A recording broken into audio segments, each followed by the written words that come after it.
The universe birthed Garwood, the forever being. Garwood manipulated the elements that are contained within the universe, the stars and cosmic sands, and so seeded life on many worlds. But Garwood was alone, with no other one like itself. So Garwood pulled itself apart, and from itself created one like itself, and called this creation his son, a forever being never-ending. The sun was told by Garwood to call him farther, and for many eons, the Father and the Son watched over existence and watched over the life that grew within existence, and the beings that walked upon the soil of many worlds. The Father told the Son to never to interfere with the planets or the life that grew upon them.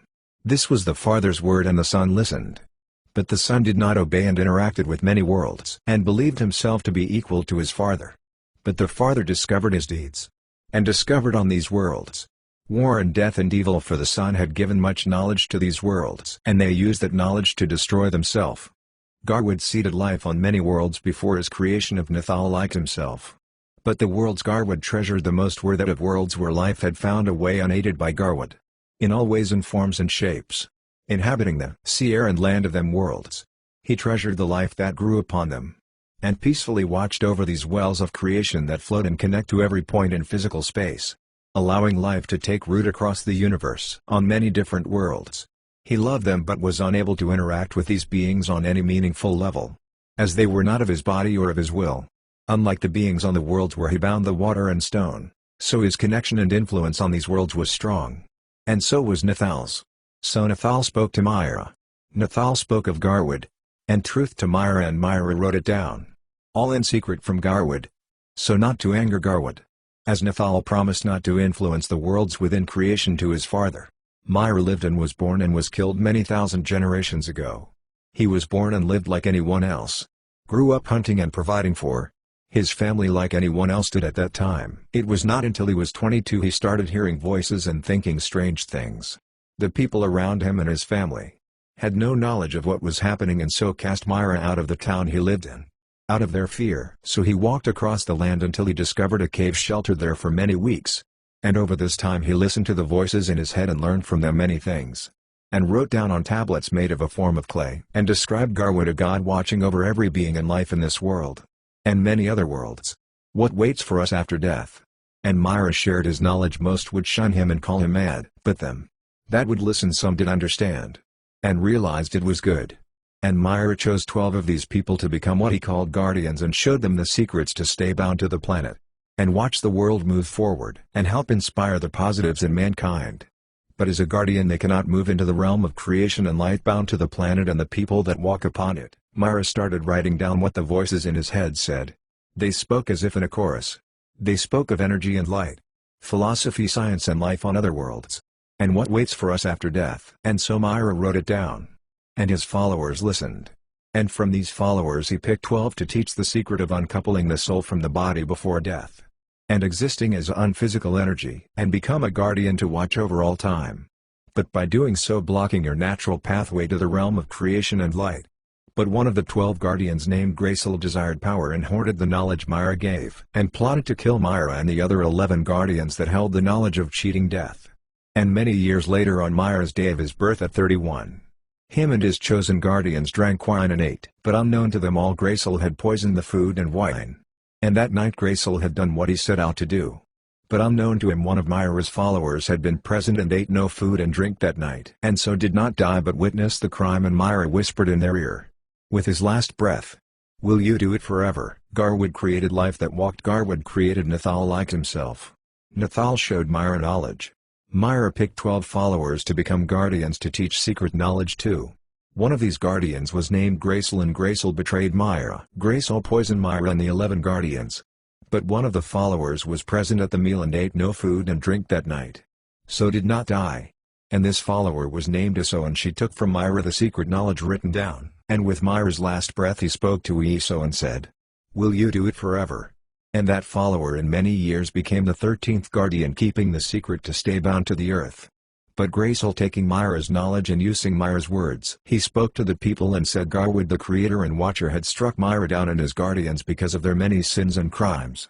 And the people believed this, leaving Graysil to take up Myra's mantle. And Graysil wove his sickness into Myra's words and created 2 books. One of knowledge, to control Myra's followers and the people, and one book of sickness and darkness, filled with what Grayson had learned through experiments, but always keeping the ultimate secret of immortality and possessions to himself. Other than Iso. No one knew this. Grayson was happy with himself and content. And after many years it became Grayson's time to die. And with his knowledge and meditation combined with herbs and plant extracts, he cheated death, and found himself as if in a dream. And the world and people around him were shadows of translucent light, unaware of his presence. And so Grayson explored this realm, but he was alone, and devised a means to return to the living. He discovered he could share ideas with living individuals and almost control their thoughts, and control their actions by means of suggestions. This led him to achieve his ultimate goal, and return to the world of the living. He knew by what Myra had taught. The soul of the individual moves down a channel to the next stage of life. And so Grayson devised a way to interrupt that transfer, or a trigger to allow a door to open within the body of the person, making it possible for a afterlife energy to inhabit them. And so Grayson returned reborn into a new body of his choosing, taking ownership of that body. The people celebrated after Grayson's return. He explained his soul had been returned to a different body. And this is the will of Garwood. He spoke to the followers and people, cementing the people's faith in him. Myra before his death at 31 had a wife and 3 children. 2 boys, 1 girl. But all were murdered because Grayson had paid to have the bread of their evening meal poisoned. And the mother and 3 children died. This happened a few hours before Myra and his 11 guardians were killed. And Grayson was content. His plan. It had played out perfect. Myra's words were now Grayson's words. His secrets. Now Grayson's secrets. And over time Grayson feared anyone like Myra being born. So after amassing great power and influence, one night Grayson commanded children born with blue eyes to be killed. He believed because Myra had blue eyes it was a sign of a divine connection to Garwood. Such individuals Grayson could not allow to exist, and challenge his power in the future. So with lamps and torches Grayson's followers went into the cities and towns and killed infants and newborns with blue eyes. Anyone over the age of work, around 7 or 8 years of age, were spared, as was Grayson's instructions. After Grayson's unphysical energy was able to return to the living, by means of inhabiting and totally controlling the individual person's body. And so he carried on his religious rule for many lifetimes and enjoyed his position of wealth and power. When his body failed him, he would choose his next host for his unphysical energy to inhabit, and continued to rule with his religion while gathering great power. He was pleased he cheated death and never journeyed to the next stage of life, and never fully returned to the realm of creation and light. This was his greatest secret. The secret to cheating death. He never spoke of it to his followers, instead telling them his returnings was the will of Garwood. But other than his knowledge he had no connection to Garwood, or Nathal. Grayson simply claimed Myra's words, changing and twisting them.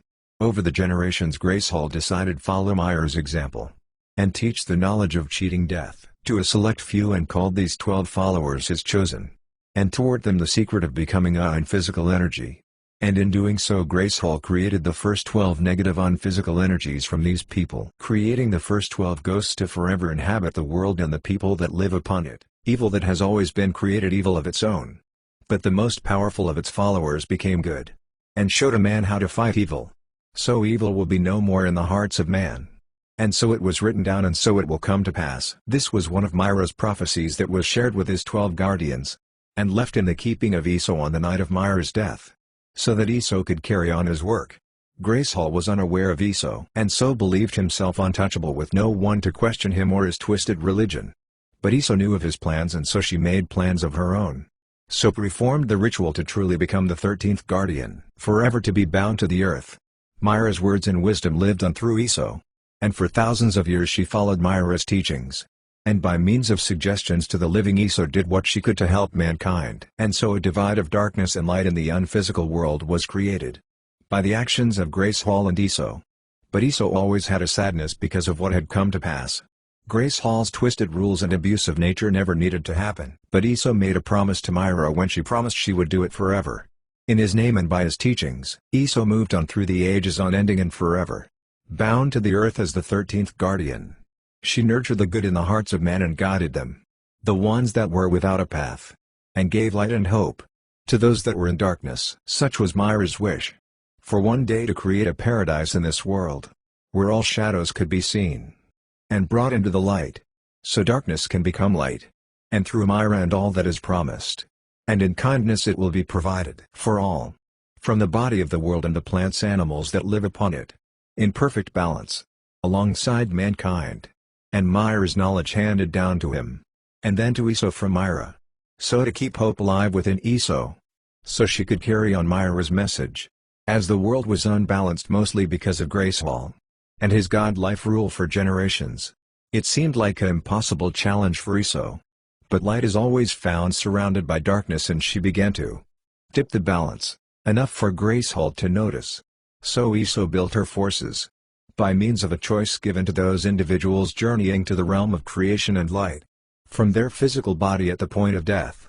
Eso would ask of them to become a guardian. To help balance the world. So that the evil that sits in the center will be no more. Or you can move on to the next stage of life. These people given a choice. Were chosen by Eso over their lifetime. And slowly balance of darkness and light. Was created in the unphysical world.